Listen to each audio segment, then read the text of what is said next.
And welcome back inside the ballpark, boys and girls. It's time to Tin Chat, late night edition. He's Mike Maahs. I'm Justin Prince.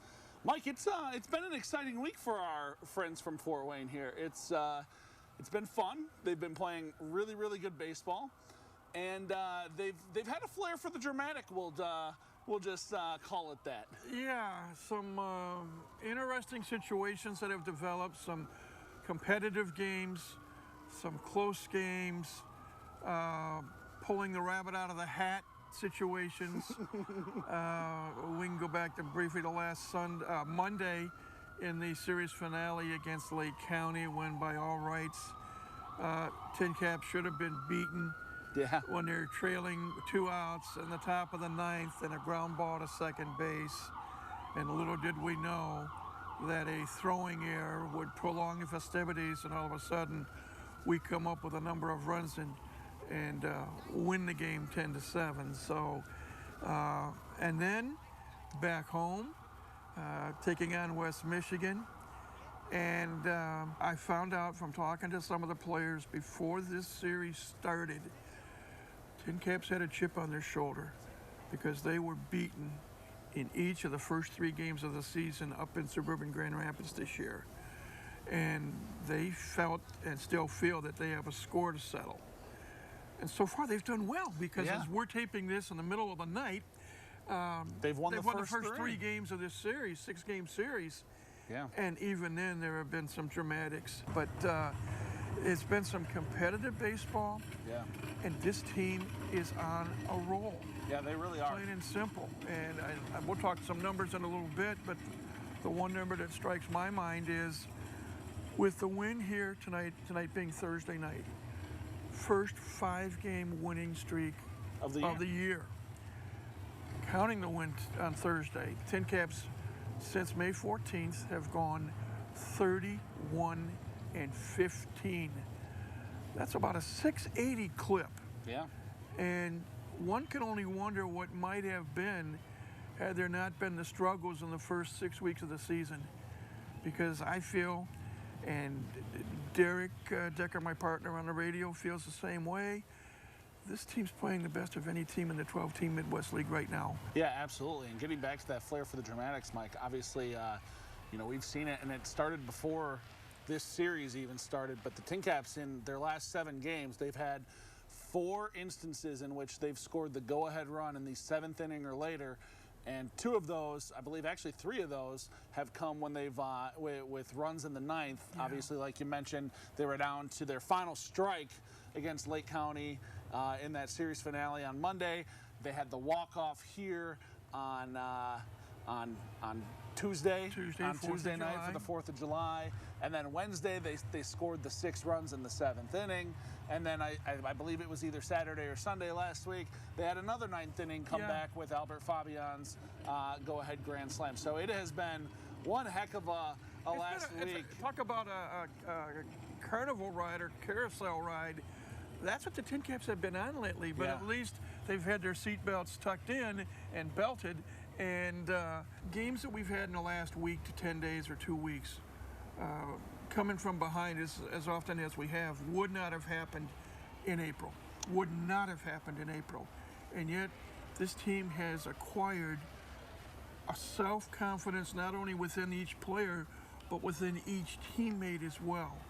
And we are benefiting, and we're seeing the benefits of that right now. They've gotten contributions up and down this lineup. I mean, you look at tonight, you got a home run from Colton Bender, who's only hit 2 on the year now. You got a home run from Jacob Marcy. Marcos Castañon didn't have an RBI tonight. But he did have 2 doubles. But he did have 2 doubles. But yeah, Marcos Castañon didn't have an RBI. Jackson Merrill didn't have an RBI. Guys you expect to see having RBIs on a nightly basis didn't have RBIs. Nathan Martorella did, but and then, I mean, you look at throughout the week, it's been, you look back to Tuesday. The hero of Tuesday night was Nerwillian Cedeno. 4 for 5, 4 RBIs. Good to see him back in the lineup. Jackson Merrill was ecstatic about his performance, and hard not to be when you are a homer shy of the cycle and you hit the walk-off. But they are starting to see contributions just from everyone up and down this lineup. We mentioned, a guy like Albert Fabian, who, hits a go-ahead grand slam in what was probably, his 3rd or 4th game. in a TinCaps uniform this year. You have guys like Graham Pauly, hits 2 homers in his TinCaps debut. They are just starting to get contributions from everyone, Mike. And we can look back maybe down the road as the season progresses to that infamous day a couple of weeks ago, or nearly 2 weeks ago, when there was the 14-player shuffle. Yeah. 7 players coming up from Lake Elsinore, 7 players either moving up to AA San Antonio or going back to low A Lake Elsinore. And just about every one of those 7 players that have come up from the Storm have contributed in one way or another.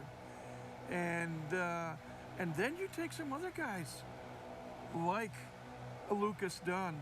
He is hitting the cover off of the ball right now. Yes, he is. And we'll reference the Thursday night game, that was taking place tonight as we're taping this. Adam Major got through 6 innings. It wasn't his best outing, but he kept the team in the game. And that is, I think, what's the most enjoyable part about this run right now, is the fact that it's not 1 or 2 players. That's got to be a delight not only to Jonathan Matthews and the staff here in Fort Wayne, but to the brass in San Diego as well. Yeah, absolutely. Kind of a weird week here the rest of this week. Obviously, TinCaps got 3 more games here with our friends from West Michigan for the rest of this week, and then a little bit of a different week next week. They got the MLB All-Star Week next week, so TinCaps have off until next Friday, but then they go visit our friends up in Great Lakes. Right. And one other footnote before we talk briefly about Great Lakes. Again, we want to congratulate Jackson Merrill becoming the 2nd ever TinCap, following Robert Hassel III from last year, to appear in the All-Star Futures game. And that'll take place on Saturday night in Seattle. And congratulations to him for that. Yeah, and then like we said, the TinCaps hit the road here for 3 up at Great Lakes before your normal off day the Monday after, and then another 6-game set. But and the 3 games, granted, Great Lakes won the first half. Yeah. And they played the best of any of the 12 teams in the Midwest League. And the TinCaps, they remember the 6 games that they came here to play in, and it wasn't pretty. TinCaps lost 5 of the 6. So, assuming, after hearing from some of the players I have this week about how they feel about this series with West Michigan, they're going to feel the same way about the series in Great Lakes. And they would like nothing better to go into Dow Diamond and knock off the Loons, not once, not twice, but 3 times in a row next weekend. And then we'll go from there. Yeah, we absolutely will. That's going to do it for another edition of TinChattin. Mike is back with a different guest next week. We'll have to break him in. I was going to say, I've got some time off, so it's time for Elijah's once-yearly TinChattin. But until then, he's Mike Maahs. I'm Justin Prince. That's it for this edition of TinChattin. Elijah and I are going to be back with more in the locker room right after this break.